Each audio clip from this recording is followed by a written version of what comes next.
Mako is a very popular artist from Germany who teaches watercolor and has watercolor classes. She is most well known for her YouTube channel called Makoccino, which has almost 2 million subscribers at the point of this recording. On this YouTube channel, she teaches watercoloring to all different levels from basic to advanced, and has other videos as well where she teaches the fundamentals of art and tutorial lessons on watercolors and other medias, as well as drawing and the basic foundations of art. This is Mako from Makoccino. She is a YouTube creator, which I'm sure that you all know because I've actually seen most of my students watching your videos in class, believe it or not, when they're supposed to be doing my video lessons. I see you all. But very honored to have you on here, Mako. Thank you so much for joining us. And I do have some questions that my students have put forward, and would love to have you answer some of them. Well, my first question is a question that my students ask a lot.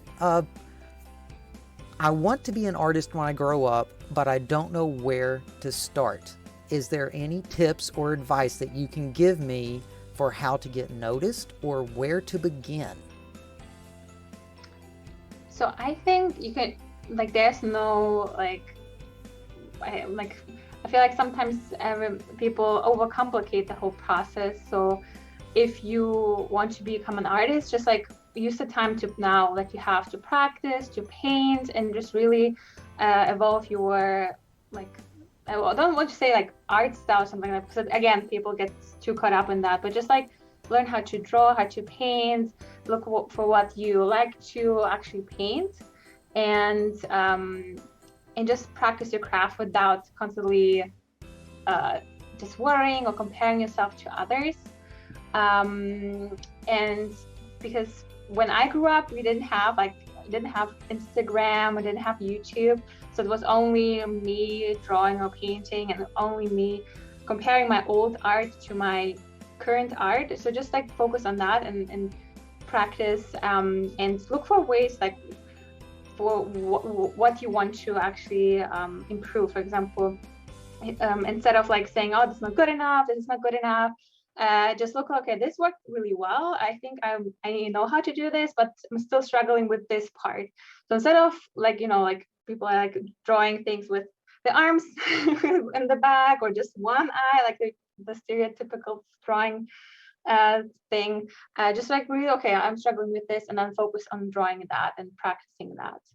And not so much about noticing, because if you, like nowadays, especially when people starting out to become an artist and use platforms like Instagram or YouTube or something, they're only focused on, okay, what should I post or what will be popular, and they just get caught up in what they should be doing and hosting, and they kind of lose themselves before they could actually find themselves. So just do what brings you joy, and if you feel like I don't really like to draw or paint this, then move to something that really brings you joy, because this is what will make the whole process much more fun, not something where you're like, oh, I should be posting, but I actually hate what I like. Some people I know, they grew their Instagram was painting just galaxies, for example, because this was popular, but then they realized, I don't feel this anymore, and now people expecting a certain thing. So just like from the beginning, just do what makes you happy.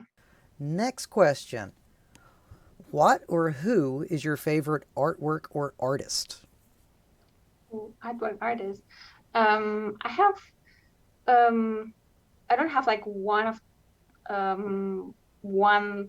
artist. Like I have different artists from all around the world. Like one of my current is Sergei Korbatov. He's a Russian artist. But I also like Van Gogh. I like his style. I feel like I don't have like this one particular artist. I'm just like looking for something that sparks joy in me. So these are two, like they're very loose and very lively. It's not so like super neat or super detailed. It captures like, it feels like the art is like breathing, kind of like it breathes. So I try to also kind of find this in my art, like painting more loosely and just like figuring out how to capture what I see in different ways, not just so caught up in how to make it super realistic, because I realize it doesn't bring me joy. I want to have something that really is fun to paint, and I feel like loose art speaks to me currently. How do you know what details to add or remove when you're painting something from real life? Well, I think there are many different ways. I personally feel like sometimes when I look for reference images somewhere on like stock images websites, I just look for something that sparks joy. And sometimes it's usually something that has something in particular. Like, for example, in my recent course, we did, like, for example, a boat on an ocean. And if there were no boats, it will be just like, for example, super boring, because just like I feel like there needs to be something that you have in focus. So, for example, if you have a reference image with too many things, you also don't want to paint everything. You need to kind of decide what is my main focus, what do I want to focus on, and what can I remove. So, if, for example, you really like this one tree, you don't necessarily need to paint like all the other things that lie around. You just focus on this, and then the other thing is just like enhances what you want to paint. So, if for example, in this case with the boat, really want to capture the boat and all the details, because this was the main focus. And the background was pretty blurry, not so much detail. The water was very loose also, because my boat wasn't focused. So I also play around with, like in watercolors, with like hard edges and soft edges. So like this blurry effect with contrast with hard edges. So just like, again, just focus on what is the main thing you want to capture, and then what can you remove that is just doesn't really like add anything, just makes everything just busy. Next, why have you chosen watercolor as your preferred media over other medias? It was, I think, a gradual transition. I always like I always saw myself as someone who always like easily gets bored with things. So I need to like if I do one thing for too long, it gets boring. So I need to move on to something else. So then I can go back to the other previous thing. So I had like acrylic, I had like, I don't know, I did some like pastels, I had watercolor, tried oil, drawing, and then I just moved around like gouache. And then I just realized that I kind of like play around, but I never really get better at one thing. I just like move around too much. So I was okay, let's focus on watercolors, because I feel like this is what I naturally am more drawn to. And then I started painting this more. And just I also really like so I wanted to focus on improving my skills in watercolor. So really master it and to some degree. And then also I like the fact that it's just so fluidy, like it's so loose, and you can really let the paint do its thing, because like if you paint with acrylic or oils, you pretty much are the one that puts the paint where it needs to be, move it to where it needs to be and stay. And in watercolors, you have the like the technical, like the techniques, the foundations, how to navigate your paints, but you have the water and then the paint, and it spreads out. Sometimes you have control, sometimes you don't, and then you kind of create something like it's kind of a collaboration, and you kind of can let go and let the paint move and dry where it dries, and not be always in control. I feel like it's much more fun, like this collaboration where you can sometimes you never know what will happen. So yeah, I like that. How long do you typically spend on an artwork, and how many artworks do you think you complete on a monthly or yearly basis? That's a good question. Well, it depends, because sometimes, because I turn my pretty much my hobby into a job. I realized this year that I'm painting too much for like like the job part, like teaching, and I mean it's still art and I create that, but they are usually for tutorials. So back in the days, I created like a painting every week at least for a tutorial. But then I realized it's because I wanted to post it, or I felt like I have to post, just keep a schedule. I felt like I was constantly burned out because it was just very okay, I have to create that, I need to post that. And I enjoyed the painting process and I like what I painted, but at the same time, because it was like on a schedule, I never had this time where I could just relax and paint something that came to me. And now, since I started my courses with my watercolors, it's where I have this time where I can just paint whatever I feel like painting. And I sometimes spend on those paintings 2 hours, maybe three sometimes. I'm working on reducing the time because sometimes I also get caught up in this fiddling around. So I don't know how many I would paint like in a whole year. I definitely should be painting more. So I'm working on that just for fun. And yeah, even if it's just a few minutes. Yeah. And you mentioned how you were kind of looking at your art kind of like a hobby and a job. Well, one student asked, "Do you consider your art as a job or as a hobby that you get paid for?" What I get paid for. That's a good question. Also, mm, well, it depends. I think if it's a hobby I would consider when I just paint for myself and then I even necessarily share it. Like, if I share it, then it's just like because I had something to say about it and I felt like people needed to hear it, what I had to say.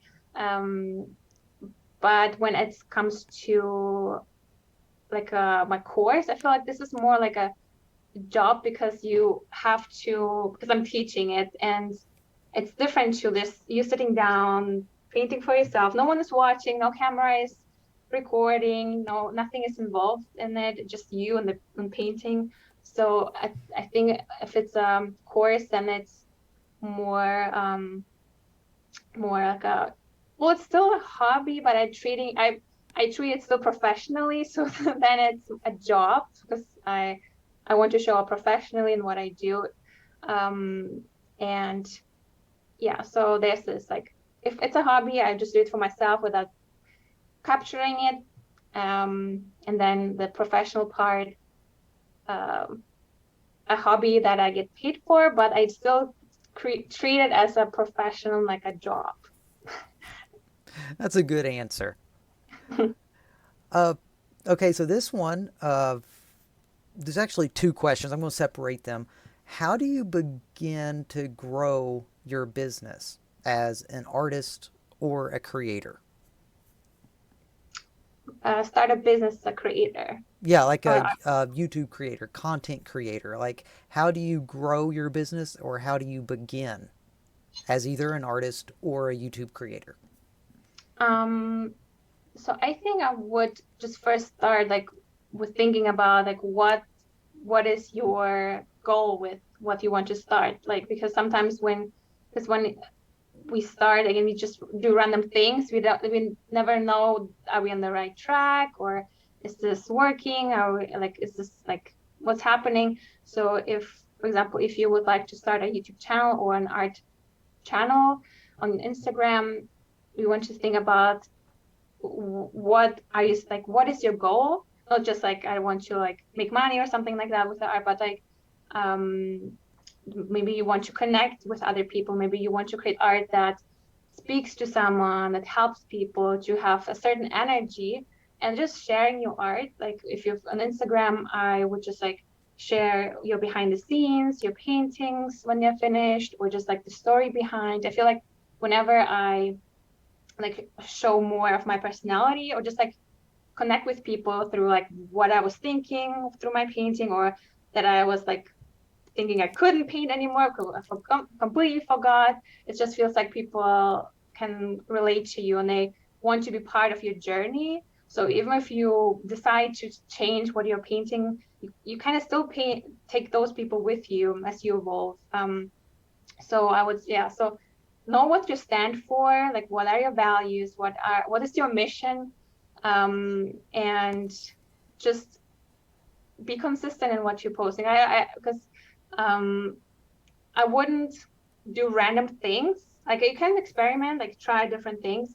But if you, for example, on YouTube, it's very easy to get so distracted by what's trending, what our people are doing, that you completely again lose yourself. So for me, it was always, I never wanted to do like trendy videos like slime videos that was super huge. I was like, I don't want to do these videos just because they're popular. This is because you do get lots of views. I rather want to create videos that like help people, that are, for example, on YouTube, evergreen content is very something that people can always find. Like, for example, how to paint something, or um, yeah, like something that people are looking for, especially when you're just starting out. This really helps a lot. Like something like how to paint. If you want to teach, for example, on YouTube, like something that people are looking for, it's easy to grow a channel. And and then I feel like one of the things that I wish I did sooner was starting an email list, which is like, what are you talking about? The Instagram is totally enough. But I would really start in the early beginning with an email list when you can. Like, I don't know like what's the age for that, but especially when with so many accounts online and so many channels and algorithms, and companies just can shut down everything. Having some sort of a private list of people who really want to hear from you on a regular basis really helps to like stay connected, because not everyone sees your art or your posts or YouTube videos or whatever. So yeah, because this is kind of like long-term thing that you can always use for like when you launch, for example, an art collection or something like that. You can send an email to your VIP club and say, hey, I just created this awesome collection of, I don't know what. You can buy it in like 2 weeks. So you're the first one to know. So kind of like thinking about like more strategically, again, more intentionally, not just random stuff that's so you can grow and grow and grow. But if you want to become an artist that is getting paid, I would rather than focus on creating an impact, and also like really focusing on the right people, not just attracting a bunch of millions of people that don't really care in the end, but really like the gold people that you really want to be surrounded with. One of our previous artists said, and it sounds like that you're saying along the same lines, don't try to make your main focus making money. Try to make your main focus doing what you enjoy. Is that like, would you agree with that? Yeah, because if, especially when it's just starting out, or even like if you're 10 years in, there's always moments where you're like don't feel motivated or inspired. So you want to have the driving force that's like, I want to help people, or I want people to have my art on the wall because I want them to feel a certain way when they see my art, and not like, okay, what can I paint that makes me a ton of money, because it will wear out at some point, and it won't make you happy, and you won't be as authentic, and not so, it will just carry a different energy when you create stuff, because people will feel it. And in the beginning I also heard like people say that just do what's fun, and the money will come. And also I would also focus on like, yeah, helping people, and also see your art as something that really helps people, because sometimes as an artist um we are like, I don't know what, because if you are a doctor, you help people by curing someone, for example, and people would say, but I'm an artist, I'm just an artist, and what can I do with my art? And maybe it's not valuable, but it's, you knowing that it's valuable, and people need to see your art, because we want to be surrounded by things that bring us joy, and your art might be the one painting that this particular person really wants to have. And then just knowing that you deserve to get paid after, like, because I feel like with artists especially, they're like, I know that sometimes they even say like, because I have to also pay the bills, I'm charging a small fee. But they kind of like talk themselves down, like as if they're not deserving or something like that, just because they're artists. So knowing that you deserve to get paid because your art creates something in the world, and you can't contribute, and it's okay to then later ask for a return. Like, you give someone your art, and someone else would love to exchange that with the payment for your art, for example. Oh, it's one of those things where you don't undersell yourself. Don't ever think that it's not worth what you feel like it should be, but just have fun with it. Yeah, like truly, like that's why I started, like for example, my painting courses where I can just paint whatever, like because I felt like I want to paint this because it sparks joy, and I wanted to show how people could also paint that to have something that they can like create with their own hands. And I then invite people, like if only 5 people join the course, it's fine too. Like, but I'm not like, okay, how can I have like 5 million people subscribe, and what are the most famous, like most popular topics I could paint, because then I wouldn't like it wouldn't bring any joy to anyone. What were some struggles that you went through when you were becoming an artist? Um, well, it's I don't think there was any like particular time frame where I was like, okay, I'm working on becoming an artist. I don't know why, but I never like there was no okay. Now I'm actually an artist. It was like I just always created. But then I think the struggle was when I wanted to actually do this as a full-time job, because then I had to pay my rent and pay bills and stuff like that. And so um, because I was teaching, and with YouTube, it was like a whole different like, because you can learn so much for free. It was like a whole like payment, like why should I pay if I can watch it on YouTube kind of thing. So this was kind of my struggle, because I gave so much for free. I was teaching for free, and I gave like my all with everything. So that's why switching to like actually like getting paid was my issue. So um, and just being okay with like even the skill set, because sometimes if you're an artist, you kind of get into the comparison with others, like is my art good enough compared to others, like if I like how much should I charge, because compared to this person my art is much worse, kind of like that. So just like knowing that, like don't look at what others are doing, just really focus on you. And this was really helpful, because sometimes I got caught myself like on Instagram scrolling and seeing all the successful artists, and I'm like, why I'm not there, or something like that. And it's like you kind of get into this like mindset of I need to prove something, or I need to prove that I deserve to be also an artist like those people. And you start doing all sorts of things to be like kind of like be accepted or be seen by those people. And you kind of again lose yourself. So just like being again, okay, I need to stay in my lane. I need to do what brings me joy, and really truly focus on the things that bring me joy. And even if it means that I don't post every day, or I don't show up every week on YouTube, just like being like living more aligned with who you truly are. Like, where are you finding yourself again? Like, was my kind of like journey. Like this year, for example, was really like coming back to myself. Basically, was my journey. Just really, okay, what do I really want to create? How do I see myself as an artist? How do I live my life as an artist? And work from there.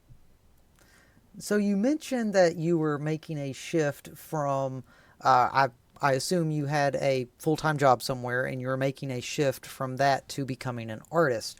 Uh, what was that career, and have you ever had doubts about being an artist? Like, and was there any point where you thought, I need to go back to what I was doing before? I actually was still in my university. So I started university. I was at the end of my graduation like year, and I actually was already started my like kind of my journey as an artist, and I'd worked in my free time basically. So I never had like a full-time job only. I was like always like in school working in between, university working in between, and I more and more realized, no, I don't want to live like the typical life that everyone wants me to have. Like even my parents were like, when I was working all day, until the end of like all day. In the evening, I was totally tired. And I was like, okay, and I have to go to bed and then get up and do the same thing again. And I couldn't like even like imagine that how can like, and she was always saying like, yeah, get used to it. That's how it is. And I kind of like refused to believe that. So I just realized that at first I thought maybe something is wrong with me. Like maybe I'm lazy because I don't want to find a real job. But I just knew that I wanted more. Um, so before I graduated, I really started to like be intentional again to, okay, I have this amount of time to really make it work somehow. So I did that. So because I knew that there's no other way. I could like find a job. I mean, I did my education and stuff like that for my parents, and also just to educate myself and learn soft skills to navigate through life. But I couldn't like see myself working for a boss because I guess how I grew up or was raised, I don't know. I just wanted to be independent. I wanted to be my own boss. So I just really this or there's no other way. Like there was no plan B because if you have a plan B, you always kind of like one foot in, one foot out kind of situation. But if you know, okay, this is something truly that I really truly want to do, um, you will make it work somehow. Like my parents weren't like skeptical. They were like, oh, so when are you going to find a proper job and how long will you do this? But then they realized that actually it's going well. It's like there's some traction. So they stopped kind of bothering me about that. But personally, I was just like, no, this is the only thing I want to do. It's even if it's like difficult or challenging or it's you never know how it will turn out. Like because it's basically you're an entrepreneur as an artist, so and it turns into a business. So you have to make it because as an artist, I feel like if you truly feel it in yourself, you will make it happen for you, even if it's scary or if you don't know all the answers. But if you already have this urge, you will figure it out. So this was for me. So I just like this is how I want to do like what I want to focus on, and I just went for it.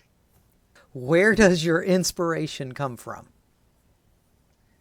Inspiration. So it depends on seasons also. Like I feel like I don't like stick to one thing and then this is what I am painting for forever. It just feels like I look for what I feel in the moment. Like for example, now I feel like it's fall, so it's more like we have orange colors, yellow colors. There's also very fall season colors that really enjoy like spark inspiration. Where I feel like now I was painting some like fall trees with some like water, a little bit of reflection, just because I see the colors.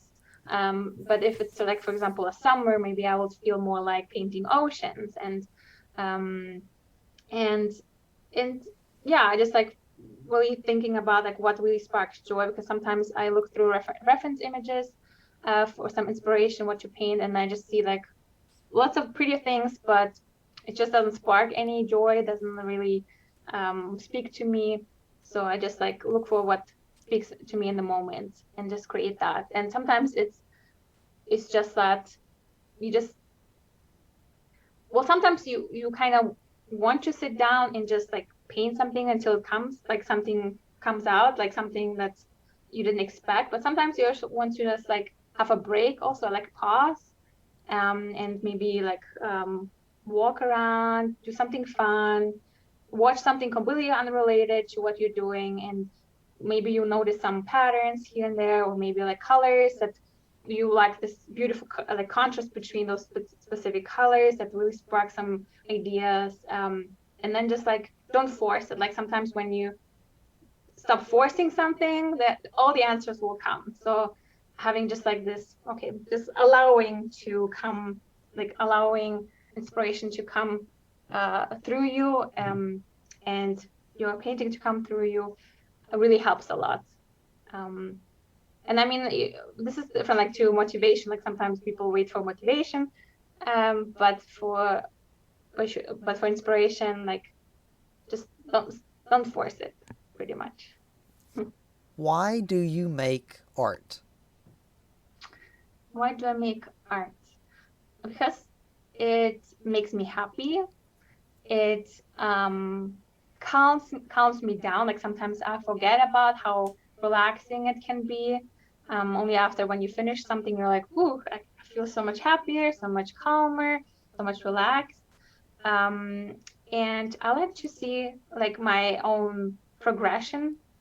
Sometimes when I like look back at my paintings that I painted years ago, and now I see like, wow, I improved so much, and I have all these like new skills that I developed over time to paint something, and it gets me excited to capture something. Like if I learned how to paint, like I don't know, like ocean or water or trees or something like that, and skies, and then you start looking at everything differently, and it is this it's just so cool to like be able to see it, the gradient in the sky and the trees, and be like, wow, I could actually paint that and capture the world around me in my own way.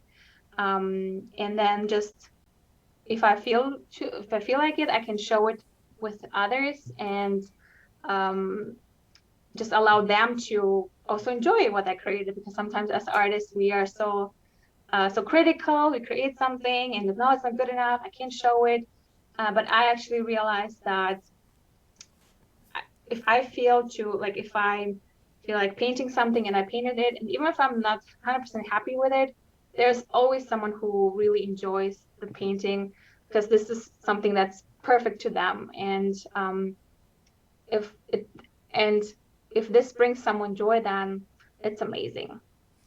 I would assume that hearing all those and knowing the age range of the students that they came from, that you got a pretty good idea of what the students were asking, what they were wanting.